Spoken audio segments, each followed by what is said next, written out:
Hello बच्चों, आइए इस प्रश्न को पढ़ते हैं। किसी प्रतिरोध R में प्रवाहित आवेश का समय t के साथ विचरण जो है वह Q बराबर AT ऋण BT का वर्ग, जहां A जो है तथा B जो है वो धनात्मक नियतांक है। बोला जा रहा है R में कुल उत्पन्न ऊष्मा कितना है। पहला ऑप्शन है a की घात 3 R भागे 6B। दूसरा ऑप्शन है a की घात 3 R भागे 3B। तीसरा ऑप्शन है a की घात R भागे 2B। चौथा ऑप्शन है a की घात 3 R भागे B। आइए इस प्रश्न की मुख्य अवधारणा की चर्चा करें। मुख्य अवधारणा, चलिए मान लीजिए कि ये कोई एक प्रतिरोध है। इस तरीके से ये कोई एक प्रतिरोध है जिसको हमने वी विभव से जोड़ रखा है। वी विभव से जोड़ दिया, प्रतिरोध मान लीजिए आर है, धारा यहाँ पे मान लीजिए अब आई प्रवाहित हो रहा है। तो इस प्रतिरोध के अंदर इस बैटरी के द्वारा दिया गया प्रति सेकंड ऊर्जा जो होता है अर्थात शक्ति, वो पूरी तरह से उष्मा में परिवर्तित हो जाता है, ऐसा मान लेते हैं। तो पी का मान लिखा जाता है आई का वर्ग आर। ये किसी भी समय टी पर है शक्ति। इसका मतलब है कि अगर हम टी समय में उष्मा उत्पन्न की बारे में बात करें तो वो होगा आई का वर्ग आर टी। और ये शक्ति जो है वो जब तक जीरो नहीं होता है तब तक उष्मा जो है उत्पन्न होता रहेगा और अगर आपसे पूछा जाए कि किसी टी समय पे छोटा सा कितना उष्मा उत्पन्न होगा डी क्यू, तो डी क्यू को लिखा जा सकता है किसी टी क्षण पर जो धारा है उसका वर्ग गुणे प्रतिरोध गुणे डी टी। विभव ऊपर लिख लेते हैं। तो डी क्यू है किसी समय टी पर जो कि धारा आई टी प्रवाहित हो रहा है उत्पन्न होने वाली छोटी सी उष्मा डी टी समय में। तो इस मुख्य तरह से चलिए प्रश्न को हल करते हैं। देखिए यहाँ पे Q का समय के साथ हमें फलन दिया गया है Q बराबर AT ऋण BT का वर्ग। तो धारा लिख सकते हैं, धारा का सूत्र क्या होता है, विद्युत धारा बराबर DQ भागी DT। तो यहाँ पे जो धारा हो जाएगा किसी क्षण पे वो हो जाएगा DQ भागी DT टी समय पे। तो इसको लिखा जाएगा DQ भागी DT करेंगे अगर तो यहाँ A ऋण 2BT मिलेगा। अब ये धारा जब तक शून्य नहीं हो जाता तब तक उष्मा उत्पन्न होता रहेगा। टी बराबर शून्य पे आप देखोगे तो धारा जो है वो है ए के बराबर। धारा शून्य कब होगा देख लेते हैं, आई टी को ही शून्य कर देते हैं।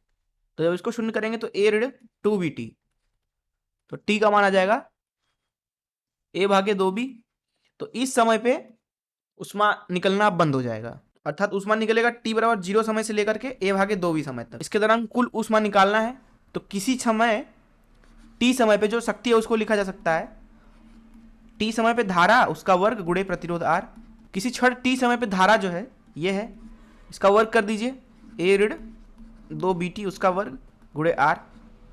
अर्थात किसी क्षण टी समय पे अगर हम छोटा सा उत्पन्न उष्मा लिखना चाहें तो वो हो जाएगा आई का वर्ग आर dt अथवा पी डी टी है ये। तो डी क्यू लिखा जाएगा आई का वर्ग आर अर्थात ए ऋण 2BT इसका वर्ग आर डी टी। आपको कुल उष्मा चाहिए अगर कुल उष्मा तो इसको लिखा जाएगा ए ऋण 2BT इसका वर्ग गुणे आर डी टी। समय होगा 0 से लेकर के ए भागे 2B, ए भागे 2B। ए ऋण 2BT इसका वर्ग आप लिख सकते हो ए का वर्ग धन 4 B का वर्ग T का वर्ग ऋण 4 ABT। इसको उठा के डाल दीजिए, आपको Q कुल उष्मा जो उत्पन्न होगा वो मिलेगा।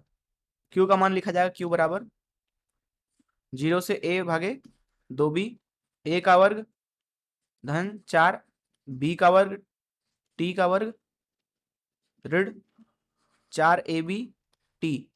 R प्रतिरोध है, बाहर आ जाएगा समाकलन के dt, R नियत है ना।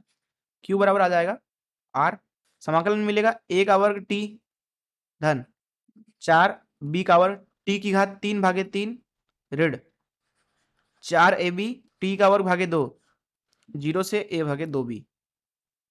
तो यहां से Q मिल रहा है Q बराबर R A का वर्ग गुणे A भागे 2B धन 4 B का वर्ग भागे 3 T की घात 3 मतलब A की घात 3 भागे 8 B की घात 3 ऋण 4 AB भागे 2 गुणे T का वर्ग मतलब A का वर्ग भागे 4 B का वर्ग। अब देखिए यहां से B का वर्ग जो है नीचे केवल एक B बचा देगा, 4 दुना के 8, यहाँ पे 4 से 4 कट जाएगा, एक B ऊपर नीचे से कट जाएगा। तो Q मिल रहा है Q बराबर R बाहर है अंदर मिलेगा 1 की घात 3 भागे 2b धन 1 की घात 3 भागे 6b ऋण 1 की घात 3 भागे 2b। तो यहाँ से 1 की घात 3 भागे 2b दोनों कट जाएंगे, तो यहाँ से q मिलेगा, q बराबर r और 1 की घात 3 भागे 6b। तो कुल उत्पन्न ऊष्मा हो गया यहाँ पे 1 की घात 3 r भागे 6b। आइए देखते हैं कौन सा ऑप्शन सही है। पहला ही ऑप्शन सही है, 1 की घात 3 r भागे 6b। मैं आशा करता हूँ कि आपको इस प्रश्न का हल जरूर समझ आया होगा। धन्यवाद।